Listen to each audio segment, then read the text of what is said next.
Hey there, welcome to the Mental Perk podcast. I'm Carla Hutcherson, licensed professional counselor. And I'm Brandy Mock, entrepreneur, author, and community leader. And we're here to talk about real people, real issues, and real talk. Welcome back to Mental Perk. We are so excited today to have Eduardo Chavez. He has been an agent with the DEA for 22 years now, and he is here, and he's been all over. It's very interesting. I'll let him fill us in on that. But we are here to talk about fentanyl and the crazy thing that it's done with our country. And Absolutely. Specifically here in Texas, he's a Texas agent. So we're excited to have you, and welcome to the show. Oh, thank you for inviting me. Oh, love it. There's the applause. Yeah. I love it. So tell us a little bit about what got you into the DEA. What drove you? Was it a family member? Was it just a love for law enforcement? What was it that got you into the DEA? Sure. So I grew up on the southwest border. I grew up in a small town in New Mexico. Okay. And, my dad was a firefighter for about 10 years. I don't hold that against him. We love our first responders. Right? We do. He then went to the better side. He became essentially a law enforcement officer for over 35 years in that area. Wow. And so doing everything from undercover to white-collar crime to homicides and things like that. So growing up, I was always around sort of that environment. My mother was an educator, so public service was sort of in our blood. Okay. I'm first-generation U.S. citizen. My dad came over here from Mexico. Okay. And growing up on the border back then was very different. It was, you knew weirdly in high school whose parents probably were smuggling maybe weed or cocaine across the border. Really? Wow, that's interesting. That is Because so interesting. they had the nicest trucks and the loudest stereo systems when you cruised Sonic. Because that's pretty much the only thing we had to do. So y'all had a drag you had the drag Oh, where yeah. everyone was going up and down the street. Correct. It made a U-turn coincidentally at the police station, and then the other U-turn was at the Super 8, and in between was a Sonic, and everyone cruised Sonic. All right. One high school kind of town, so it was a great place to be from. Yeah. But that being said, you saw the sort of have and have-nots, and even back then, with my dad doing what he did, I think I just recognized that it just simply wasn't right. It wasn't right to gain all of this material good on the backs of people who were, suffering with the substance abuse disorder. Wow. From just the alpha, A-type personality that I think a lot of DEA agents share. It was also the love of the chase, a little bit of a cat and mouse. Yeah. I think the DEA, what we do well is we're a proactive law enforcement agency. So unlike, even our brothers and sisters at FBI, after the bank robbery, after the kidnapping, after the bomb or whatnot, for DEA, we're essentially watching and investigating drug trafficking organizations as they are doing their trade. And sometimes we are letting it happen to be able to then climb up that ladder. Sometimes we're making it happen. I did undercover for almost 8 years straight.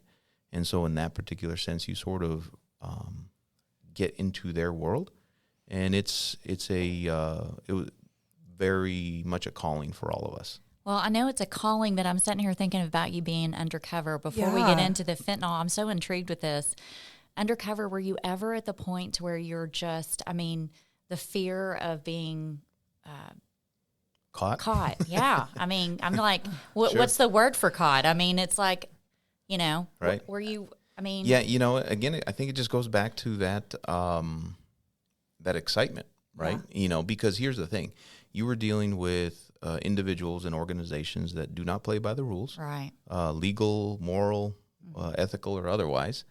And their goal is just to try and make a dollar.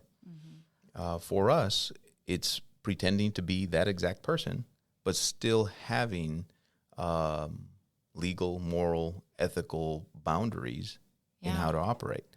So then it's convincing somebody that we're in the same business together, and then Surprise. A part of that convincing, though, because I've got to ask this question. I'm just so curious. I'm sure you are. I know I am. Part of that is, do you actually, when you're undercover, you're having to play the part. Does that mean you're actually having to do some of the drugs to convince them? I know, I just put you on the spot. to have to convince the people you're with, or is that a myth? That's the way Hollywood portrays portrays I was it. going to say It does. Yeah. that's a good Hollywood It is, okay. aspect of it. No, I never, believe it or not, over the 8 straight years, never was asked to try drugs as some sort of proof that I wasn't a cop. Okay. That is so interesting. It is very interesting. Yeah, and so also, from our standpoint, the Drug Enforcement Administration really tries to begin our investigations at the highest level of trafficking organization possible. Mm-hmm. So we're not necessarily in the trench with somebody who we're trying to buy drugs from,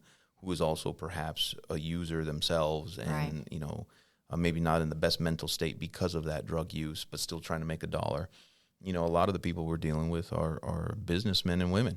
God, that's crazy. So that's very different. And I've arrested countless individuals who, in our post-arrest interviews will say, yeah, I don't touch that stuff. That stuff's dangerous because they're just there to sell it. To sell it. Yeah, correct. It's a business. That's right. It's crazy. It is. It is. So I'm just in awe about that. So I know that you guys have a huge campaign going on right now called One Pill Kills. Correct. And one pill can kill. One pill can kill. Yeah. And I've read in 2022, 59.6 million fentanyl-laced fake pills and more than 13,000 pounds of fentanyl powder was confiscated in 2022. Right. It's a staggering number when you look at what the quantity is needed simply to cause an overdose or a poisoning. When 2 milligrams, it fits on the tip of a pencil. We were talking a little earlier. Yeah, I love the example you used earlier. Yeah, that 2 milligrams. So just to put it in a context, and maybe somebody's listening right now and they just poured themselves a cup of coffee. Mm-hmm. Right. And they're about to go grab that sugar packet. Your average sugar packet at a restaurant tabletop or in your cupboard is a 1 gram sugar packet. Mm-hmm. That's 1,000 milligrams. The lethal dose of fentanyl for somebody who is not opioid dependent, because just like any other drug, you build up resistance. You build a tolerance, right? Yeah. Much like alcohol or anything else. But for a non-opioid dependent individual, 2 milligrams is that threshold between life and death. So going back to that sugar packet, take a look at it, and that's 500 potential lethal doses in just that sugar packet. So that's 500 lives that is sitting in the palm of your hand about to sweeten your cup of coffee. And this stuff is all over our country. It is. It's so scary. And I was just kind of watching a recent show where some parents were talking about, losing their child. There was multiple sets of parents. And just the fact that these were just everyday kids doing everyday things, being with their friends, doing sports, doing all these different activities. And they just made one bad decision. That's one correct. Bad decision. By far, illicit fentanyl is the deadliest drug that I've seen in my career. Compared to heroin, compared to methamphetamine, compared to cocaine, compared to marijuana. And it goes back just to that 2 milligrams, really that difference between life and death, coupled with the delivery method. Yeah. Right. And that delivery method primarily is a pill. Right. And you talk about the pill, but I've also heard, and you can myth versus facts, is like they're making these pills so enticing, look like Skittles candies and all these different ways of distributing it. Is that true? Are we seeing it to where it's not just a pill, it's done in different forms to where... So, yeah, let's cut that up a little bit, right? Okay. In October of 2022, right before Halloween, and a lot of times I use that sort of as this point of reference. There was a lot of talk in the news about rainbow fentanyl, or, it looks like cereal, or like you said, Skittles, and it's going to end up in your kids' trick-or-treat bags. Just going on a limb that we're more or less of the same generation, you might remember your parents being concerned about somebody putting razor blades in. Yes. Oh, yeah. Right? Yeah. So there was the whole Tylenol debacle a long that's time it, right? ago. So- yes. So there are certain things that when I don't know about you all, but I didn't know anybody who had a razor blade in their Halloween candy bar. Yeah, no. No, Right. no, but I checked. She would check. I would check. So what that multicolored fentanyl pill sort of told me was not that necessarily a drug trafficking organization was going to try and put it in a 5-year-old's trick-or-treat bag, because that 5-year-old probably doesn't have money to then go buy some more. Right. That wasn't the intention. What I believe, just what I saw, was it was more of an attempt to conceal. It was more of an attempt to try and, get their contraband from point A to point B. I mean, that's the Achilles heel, right, of drug trafficking organizations, is the drugs don't spontaneously appear at their destination. And it's also how they're disguising it. I mean, their goal is to disguise it so it's not caught. That's correct. So maybe some unassuming patrolman, just sees a sandwich bag of multicolored pills and thinks it's cereal or thinks it's candy, and maybe doesn't look twice, right? One of the other things that was super telling for me, and it's only been confirmed as the months have gone by up until today, is from a consumer point of view. So everybody go back to, principles of business or Econ 101. And a business, in order for it to be successful, needs to be able to hear and adapt to changes in the consumer market. So what I took from this multicolored rainbow fentanyl was that the consumer market was changing in the sense of it didn't care if it was a purple or polka dot or pink colored pill. They just wanted the pill that they knew was going to get them high. Wow. So previous to that, we had, and what is still the most popular, those blue-green M30 pills. The pharmaceutical pills, the legitimate ones, those are Mallinckrodt. Mallinckrodt's a pharmaceutical company. Mallinckrodt 30. So 30 milligrams of oxycodone, not fentanyl. There is no such thing as a legitimate pharmaceutical fentanyl pill. Right. No such thing. Right. Even though they do use fentanyl in medical procedures, such as in anesthesia and things like that. So it has a purpose. It's 100%. just been changed and adapted You're right. to be more of an illicit drug, right? Correct. So let's split the hairs between the pharmaceutical fentanyl, that if you've been put under the knife, chances are you've been given fentanyl in your drip. And even if you come out rough out of anesthesia, perhaps they give you a couple extra little pumps in there to just, take that edge off. All of that dosage in a controlled hospital environment is dosed by the microgram. Oh. So you even take it a step further, in that 2 milligram example I gave, there are 1,000 micrograms in just 1 milligram. Wow.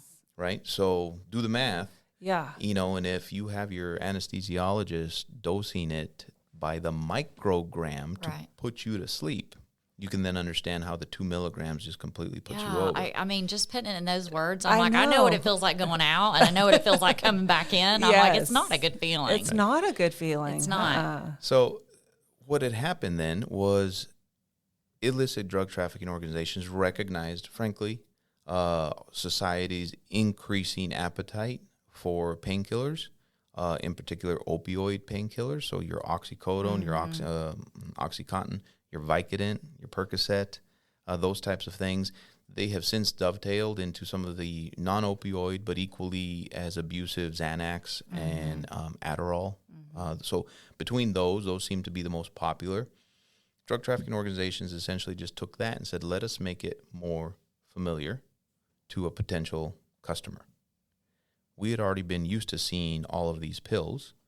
Frankly, there was a huge population that had already fallen to addictive nature of using these pills. Conversely, doctors, pharmacists had gotten more keenly aware of how addictive they were. you can probably remember getting a prescription when we were all younger, and it was just almost an automatic 30-day prescription. Oh yeah, whatever refill. it was. It wasn't controlled. Right? Yes. Yeah.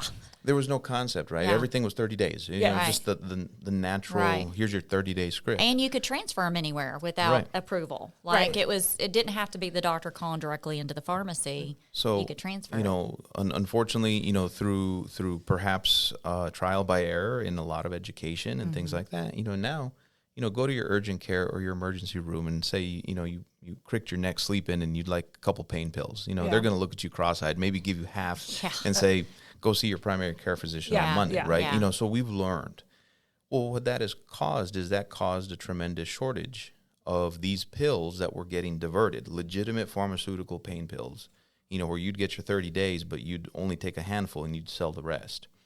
So something had to fill that void because the consumer market that had already become addicted to these opioids was still there. Yes. Yeah. Heroin became that in the mid 2000s, 2010, 11, 12. You saw a huge spike of heroin overdoses. Yeah. And heroin overdoses that, again, going against the grain of Hollywood, Right. were entering the suburbs and gated communities. And my boy, who was a baseball star, just died in his room of a heroin overdose. Yes. So mind-blowing for populations of our country that heroin itself was always a over there problem. Yeah, or on the streets. Correct. Or, yes. And so families, I think, you know, had to start to try and internalize that stigma of not only did my child die of a drug overdose, but it was heroin. We're a quote unquote good family, whatever that means, Yes. right? Right. You know, and so they were. I think there was a huge interest and attention paid to that.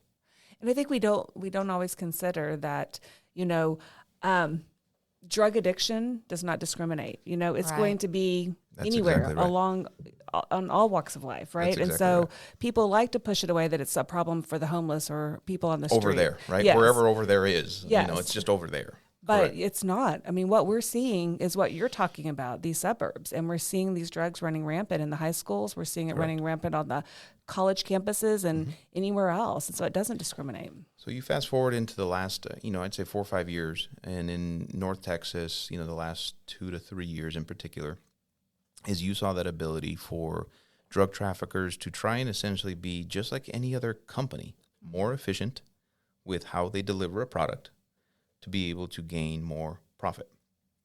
So with heroin, what do you need? You need acres and acres of poppy fields. You need sun. You need water. You got to wait for harvest season. You need a lot of ingredients that are organic and sometimes out of your control. It rained too much. It rained too little. I can't divert from this stream or whatnot. And with fentanyl being purely synthetic, it was very easy then to potentially shift into, instead of all these acres of farmland we need to grow these opium poppies, we need a warehouse with some glassware and the chemistry know-how of individuals to basically put this together. Well, the chemistry know-how, they already figured out because guess what? They've been dealing with methamphetamine Right. and methamphetamine labs Yes. for the last 15 years. So it was a little bit of a plug and play. You're flipping burgers, and now we're going to put you on steaks because steaks are a little more complicated. You can overcook it, which fentanyl is, but you still already have some basic concepts of chemistry or of the grill, right? If we keep going with that metaphor. And so that was how drug trafficking organizations have been able to shift into that. And then, frankly, ingenious, although deadly, ingenious to be able then to mimic it to these pills that we are already seeking in Vicodin, Percocet, Xanax, Adderall, Yep. all of those, right? So initially, and you're fine, I'm going to circle right back to that rainbow Skittles. Okay. I'm just taking a windy road to it to be able to sort of get to that Okay. point.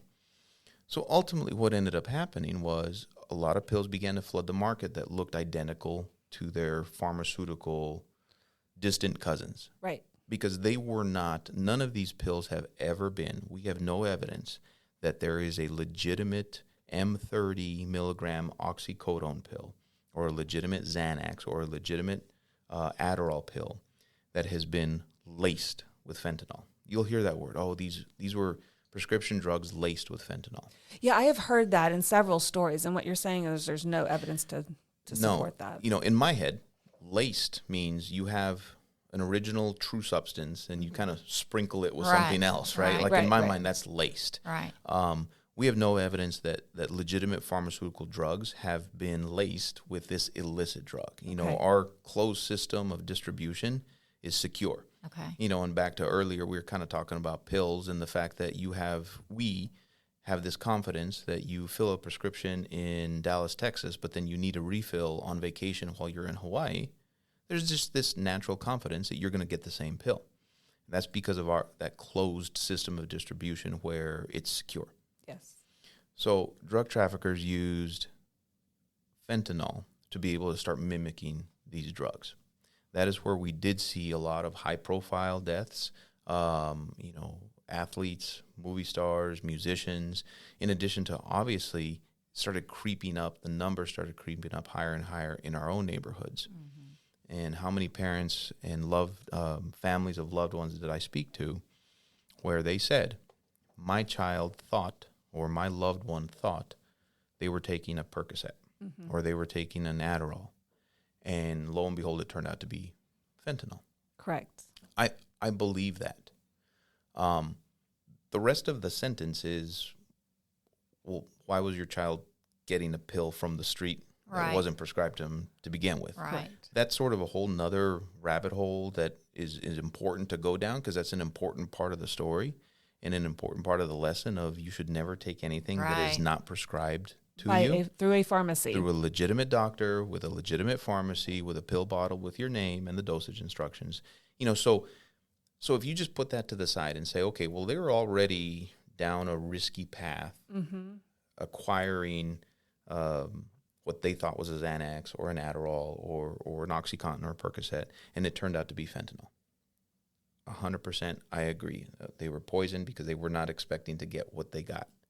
And they got fentanyl instead. Correct. As we end up transitioning through and the market is more and more with the F word that I call it, with fentanyl, what you then see are consumers, and we've seen this time and time again in our investigations today, is the consumers are saying, hey, can I get a couple perks? Sure, how many you want? 3 or 4. The next conversation in that text message thread or in that recorded phone call will be, hey, but they're not perks, right? No. Okay, good. They're not expecting it. They don't want the Percocet. They know it's going to be fentanyl, and that is actually what they are seeking.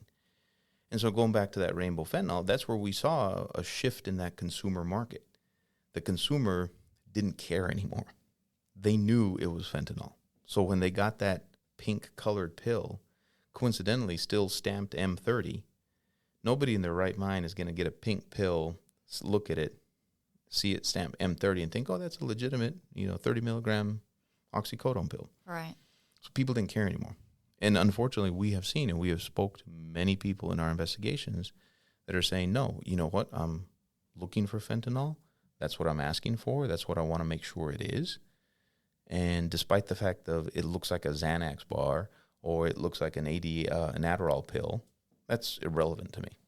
When you go back to the sugar packet, and you talked about how there's like 500 deaths in a packet. If someone's looking for a fentanyl pill, it's like, are they trying to kill themselves? But what I'm also understanding is they've developed this tolerance to other drugs, and so maybe one pill doesn't kill them. Is that what you're saying? That's correct. I mean, so on the streets right now, over the last several years, DEA laboratories across the country have sort of combined all of the analysis of the pills that we've seized. And at the end of the day, 3 years ago, it started 4 out of 10. A year ago, it was 6 out of 10. The most recent figure that our labs came out with just a few months ago was that 7 out of 10 pills that we're seizing on the street today contain more than 2 milligrams of fentanyl. The laboratory that is housed here in our complex where our office is here I actually asked our associate laboratory director, I said, out of curiosity, what's the largest that you've seen in one pill? She actually said it was actually here in Dallas, and the pill that was analyzed had 6.5 milligrams of fentanyl in just that one pill.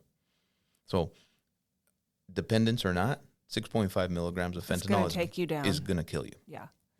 Now, does that mean the quality control is all over the place with these fentanyl pills? So, again, back to this disarming factor of a pill. Yeah. All of us know, we get a legitimate pharmaceutical pill from our doctor in our pharmacy. There's sometimes instructions, take half. Right. Right? Right. So, unfortunately, people are wanting to combine that legitimate, realistic, and confident nature of pharmaceutical drugs and medical professionals who prescribe them. And they're trying to overlay that with an illicit substance that has zero quality control made in a clandestine lab. And the only thing that is common between the two is that they look the same. It's a pill. It's a pill that as Americans, we are so accustomed to seeing in and around the house from the time we're little, whether it's a vitamin or headache medicine. We are accustomed to transitioning our children from liquid amoxicillin to a pill. We know that, you have to take a pill, get away from the gummy vitamins and learn how to swallow a pill. So in our minds, you take half and it's going to be half the dosage. Well, in a pharmaceutical world, that's true. Companies spend countless hours making sure the first pill is equal to the 10 millionth pill on that assembly line, redundancy and testing. And they also make sure that the active ingredient is equally diffused in the pill. Not so with the illicit fentanyl pills. A lot of the fentanyl powder comes directly from China, comes over to Mexico. It's processed into a pill form. Now, I say all that to say we have so many domestic pill presses, even here in the DFW area and throughout the country, that we've already seized. We had one individual, one case here in the North Texas area, where the individual was producing roughly 10 to 15,000 fake Xanax pills that were fentanyl pills. And he told us, and this was what was just sort of amazing. He says, I got the recipe, and I was told 2 parts fentanyl to 98 parts everything else. And I can get into that everything else. Yeah, I was like, what is the everything else? else? What is this? But he says, I was selling them, and I started hearing that people were overdosing. I didn't hear anyone died, but I just heard it was getting people sick. He goes, and I kid you not, his words. He goes, so I just kind of eyeballed it, and I went about 1.5. And he's making this motion like if he's sprinkling, sugar, over a table, right? He made that motion with his hands. He goes, so I just kind of eyeballed it to 1.5 parts instead of the 2 parts. That's your quality control right there. Oh, my goodness. The fact that he was even aware. But no, I mean, that's just pretty amazing. Right. The whole thing's amazing. The other 98 parts. Yeah. Which is very common. So every fentanyl pill, because that's what I'm going to call them, a fentanyl pill that looks like a Percocet or a fentanyl pill that looks like a Xanax. A lot of what is in those pills, aside from that plus or minus 2 milligrams, is just simply crushed crushed acetaminophen, crushed ibuprofen, crushed vitamin C, powdered caffeine, all legal substances to purchase. Go to your big box store, and next time you're pushing that oversized cart around, go over to that pharmacy section and take a look, and you'll see cases of 1,000 count ibuprofen or acetaminophen. So they take that, they put it into a grinder, and lo and behold, there is your 98 parts to your other. Then there's binder, just the sticky stuff that makes the pill put together, and then there's coloring. And both of those, again, legal to obtain. And now you have a pill. So this guy you busted recently, obviously he's important to you. He's given you information that you may or may not be familiar with. But at that point, you're already do you already pretty much know where he's getting the material from, or is it something you're looking for more information on to try to? I think the crux of what the DEA does the best is we'll never stop. We might hit a few dead ends, but then we're trying to find ways around them. In this particular case, we knew he was getting powdered fentanyl from China via contraband packaging. In other cases, where the pills are already coming sort of ready-made, right?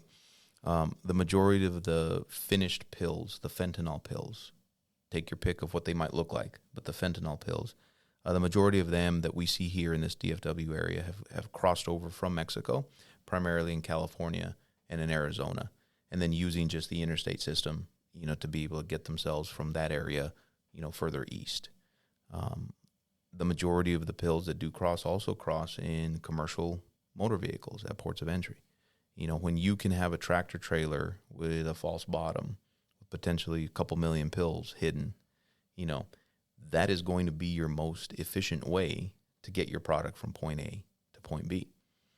Another local story is we were working with one of our offices in Arizona, and we knew of just take a pick of a compact SUV.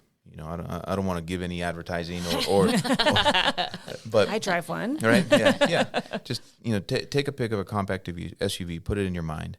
We knew it was coming from Arizona. We were following it. It landed over here. And at the point where we took it down. In just the natural voids of this compact SUV, I'm not talking some sort of hidden compartment. I'm talking just nooks and crannies, existing nooks and crannies. There were like cup holders, like pockets on the seats, like the wheel well. Okay. Like behind the glove compartment. Okay. A little bit deeper. A little deeper than the cup holder. Yeah, a little deeper, but still naturally occurring. You pull the door panel off. Yeah. And there's just a place where the window might go, but you might be able to fit a couple cellophane packages. So just in that compact SUV, we seized 580,000 fentanyl pills. Oh my gosh. So that's crazy. That's a lot of crevices. Wrap your mind around how easy it is because it's so small. Yeah. So that you add all of those things together that we've just talked about, and you have something that a young person sitting in a locker room with their shoulder bummed up after baseball practice, and their teammate or some other person comes up and say, "Hey, hurting your shoulder? I got something for you." And it's not a glass pipe loaded with methamphetamine. It's not a syringe loaded with heroin where that person might be like, "Ooh, no, I'm not touching that. That's crazy." They're presenting them with something that essentially their parents have taught them how to use. Yes. And so all of the innate fear factor, run, fight or flight, sort of all of those goes away when it's something that looks familiar. Now, are you finding that, the locker room chit chat with these, football players or whoever, do you think that the one that's given it to their buddy, they know what it is, or do you think it's just kind of been passed down and they've been lucky? I mean, how explain to me, because I'm so curious as to you have how. to wonder where these kids are getting these pills, right? Right. So. Are they getting them from home? Are they getting them from, do you see a lot of parents doing this and it's learned behavior, or are you seeing it just these kids are getting it off the streets from a dealer? So if you asked me that question a couple of years ago, I would say it was kids who potentially were already experimenting with illicit substances. Right. It was kids who perhaps were already maybe toying with THC gummies or, the liquid THC through their vape pens. Right. Maybe, probably not, thinking that it could be potentially fentanyl. We saw a professional baseball player, Tyler Skaggs, pass away in a South Lake, Texas hotel room. Yeah. A lot of that investigation that we conducted, probably he was thinking it was Percocet. I don't doubt that per se. Today, with as much talk and conversation and education that we've already provided, even just up until this point, even though there's so much more to go, it's going to be pretty hard to still convince somebody that it's a real M30 Right. when you're pulling it out of your pants pocket. Yeah, no, I mean, it's a problem just to think that anyone's just taking Percocet, Well, like no, that you're as right. well. You're I right. mean, that in itself is a problem. Well, now you add this one on top of that. When I was on college campus with, the girls, when they were having their little pre-game party with all the frats and stuff, I was at one of them just as a mom visiting. You know how we are. And you are at the party animal. I am the party animal. No, but one of the girls had a headache and asked if one of the guys that was hosting the party, if she had something for the headache. And the mom and me, I'm like, oh no, if it doesn't come out of a package or if it does not come out of something that's like sealed, don't take it. And she looked at me like I had a third head. And I'm like, no. I'm like, you never know. That's what's so scary about it. It's very scary. You just hit the nail on the head. And I've said this many times, and every time I'm speaking in public, I see heads nod. Every single one of us who have daughters, or maybe our parents told us, or is especially going off to college or something, what was sort of this, cautionary statement that everywhere I've gone, everybody's nodding their heads like, yes, absolutely, I've heard that time and time again. And it's, don't leave your drink. Don't take an open drink. Yes. Exactly. Yeah. Don't leave your drink unattended. Don't take something, that they didn't pop the top off the beer in front of you and hand it to you. Be careful with the bartenders, this and that. So all of this sort of cautionary about your drink, because you could put, the date rape drug in there, or, they could lace it, with something. That is the same conversation we need to actually start having with regard to pills. Because unfortunately, the generation that is now raising kids, and even maybe college kids as well, right? So let's put us in the late baby boomer, early Gen X, maybe even some millennials, have some high schoolers and things like that right now. Sure. The type of illicit drugs that we grew up with and the environment that we grew up with, what was it? It was, this is your brain on drugs. This is your brain, the frying pan with the egg, right? The egg, yeah. It was Nancy Reagan saying, just say no. It was, the McGruff crime dog telling us to take a bite of a crime, and maybe a DARE program in our schools where an officer came around. That was our drug world. Marijuana for sure, maybe cocaine, depending on where you were or what was going on, maybe a little ecstasy, as the generations kind of progressed, or club drugs and things like that. But nothing near the deadliness of what fentanyl is. So as parents, as grandparents, as uncles and aunts and loved ones, that's not the style of drug education that we need to be able to pass forward. Right. Ours is not the same. It's changed the threats so much. It has are changed different. so much, yeah. And we're just as easy, a couple girlfriends can go shopping around and say, man, I've got a headache. Oh, I've got some, pills in my purse. Hold on, let me dig through them real quick, and here you go. Unfortunately, it's just not that accepting anymore to be able to do that. Right. Yes. And it should. I've always been freaked out anyway to do that. I think it's like, if it's not mine, I'm not doing it. Yeah. But I get what he's saying. There's a lot of people that's like, well, it's my buddy, Yeah. Why would they have I've never illegal taken a drugs? Percocet, Yeah. so it's like I don't even know what to expect out of it. But at the same time, it is not a big deal to just say, yeah, I'm going to take the pill. And we've heard a lot on college campuses, in particular with Adderall and ADHD medication. Yeah, I've heard that a lot. Oh, you need to stay up and study here. That's correct. That's Take one of my Adderalls that'll help you stay up. Correct. Everybody knows the person down the dorm hallway, that has maybe an ADHD script. And, hey, got an extra one? Or conversely, they'll be like, I ran out. I can't get my script until Monday or whatever. So, you're already kind of getting into that risky behavior of taking prescription drugs that don't belong to you. But, you throw in the 2 milligram threshold with potential fentanyl pills, and it's a complete game changer. It is. And we have to remember that right now, it's the leading cause of death for 18 to 45-year-olds is drug overdose. Correct. And if you're talking about 70% of drugs on the streets have fentanyl in them, you're talking that's a lot of fentanyl. Right. And the bad part about it is it dovetails into sort of that denial stigma crisis that we felt with loved ones when they were losing their children to heroin several years ago. And that block to think that they're kid, it's not a latchkey kid growing up in a 2-parent home, all of these in their minds perceived benefits that kept them from harm. Right. And they're now lifeless in the bedroom that they left them. Yes. I interviewed a young person. He was about to go to prison for dealing pills. He was 27 years old. And I sat down with him. It's probably one of the most memorable interviews I've done of somebody. And I sat down and said, I just want to know why at 27 years old you're sitting across from me, a DEA agent about to go to prison.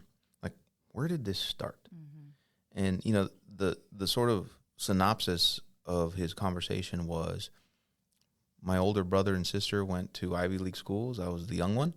I was a young one who kind of liked computer graphics and, I all the abstract, they wanted to be lawyers and doctors, mm-hmm. and I just didn't fit in that mold. I said, well, what kind of kid were you in high school? Athlete? Were you in the band? Were you theater? What nerd? What were you, right? And he goes, I made B's and C's. I wasn't anything, just enough to keep my parents off my back. I said, your parents are married? Yep, mom is a stay-at-home mom, and my dad was, coincidentally, his dad was a doctor. And so I said, so what was that life like? He says, they gave me an ATM card, so they'd let me pull $40 to $60 out of a week for gas and just expenses. I started waiting tables, so I had extra money from tips. And I said, what was the first drug you ever tried? He goes, marijuana. I said, at what age? He goes, I was in 8th grade. I said, okay. I said, did your parents know? He goes, they found out in 9th grade because they smelled it on me and I had a pipe in my jacket pocket. I said, what'd they say? He goes, you know what? They didn't really say a whole lot. He goes, afterwards, they basically said that they thought it was a phase and they thought I'd grow out of it. And they frankly, these are all his words, they frankly felt they were already having a lot of arguments with me anyway because I was an angsty teenager. And they didn't want just one more thing to add to that argument. Already the argument about grades, the argument about staying out too late, driving carefully and all that stuff. And they just didn't want one more thing to have to argue with their teenage son about. I said, okay. I said, so then how did that continue? He says, sophomore year, a buddy of mine had some ecstasy. So I figured, let me try that.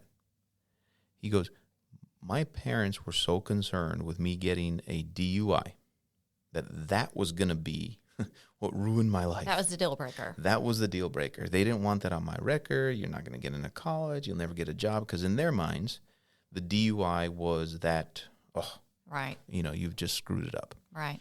He goes, I didn't drink. He goes, my weekends, I'd go to my buddy's house. We'd play Xbox until 1 a.m. And then I'd drive home. He goes, my mom would smell my breath when I walked home or when I came home. He goes, and it was hilarious because I just drank Coca-Cola and little did she know I was higher than a kite on pills. Wow. He goes, but she, kind of focused on the alcohol. Mm-hmm. He goes, and it wasn't until, he goes, at my peak, he goes, they call it eating. He was eating because, people who are unfortunately taking these pills don't take it with, bottled water. Yes. They're crushing it and either snorting it, crushing it and smoking it, or just crushing it and eating it. He was eating, he told me, 23 pills a day. Oh, from my goodness. The time he woke up, during school, second period, lunchtime, sixth period. He just built up a tolerance for it. That's correct. So it's almost like, let me ask you a question, it's almost like a high-functioning alcoholic. Are they able to hide it after a while, or is it? He worked at a restaurant that I had visited before. He never, waited on me, but I'm thinking, he was able to do that and correct. And so that kind of goes into, I think, a great segue of what does somebody who's suffering from a substance abuse disorder, in particular fentanyl or pills, look like? Right. You can be staring at one of them right now. We'd never know. It is not the Hollywood stigma of the homeless guy on the park bench with a needle stuck in his arm and track marks and smelly. Yeah. We are amongst people who are struggling with an addiction to, in this particular case, fentanyl. It's crazy. I grew up with, prescription, the illegal drugs in my life, but also, too, not me, but family members that they traded the hard drugs, the meth, shooting in between your toes, up underneath the nails, Right. to prescription meds. And it only took one surgery. Correct. To get these guys addicted, but you Correct. moved from one to another, and then hearing you say that and thinking, that, I mean, I remember high tolerance. I mean, you know, seeing people pass out eating because, Right. and for someone that's not around it, it's like you said, you don't know, you have no idea. And then it goes in. I want to go over some myth and facts real quick Sure. with you. I heard that, I just say myth or fact, but I've heard people say that like when they see something on their windshield or something on the ground. I mean, you're hearing this because social media is, Right. to me, can be really good and absolutely horrible, right? And then you get all these rumors flying. So what is your suggestion or have you heard or seen that people are lacing stuff and putting them on the ground for people to pick up and almost overdosing on it because of the powder?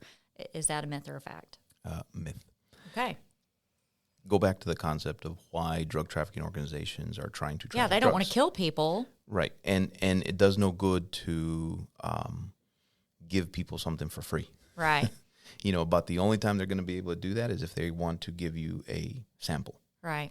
And that sample is for what? To entice you to be like, I want to buy more. That was pretty good. Right. Can I get that again? Right. Oh, yeah, now you're going to pay for it, right? So just like, you know, they weren't putting it in trick-or-treat bags for a 5-year-old to get. Yeah. You know, it serves the greedy nature of drug trafficking, you know, which is money. It serves no purpose to just randomly try and have people overdose or die or anything. Yeah. Now, are they trying to kill them? No. Are they indifferent about killing them? Yes.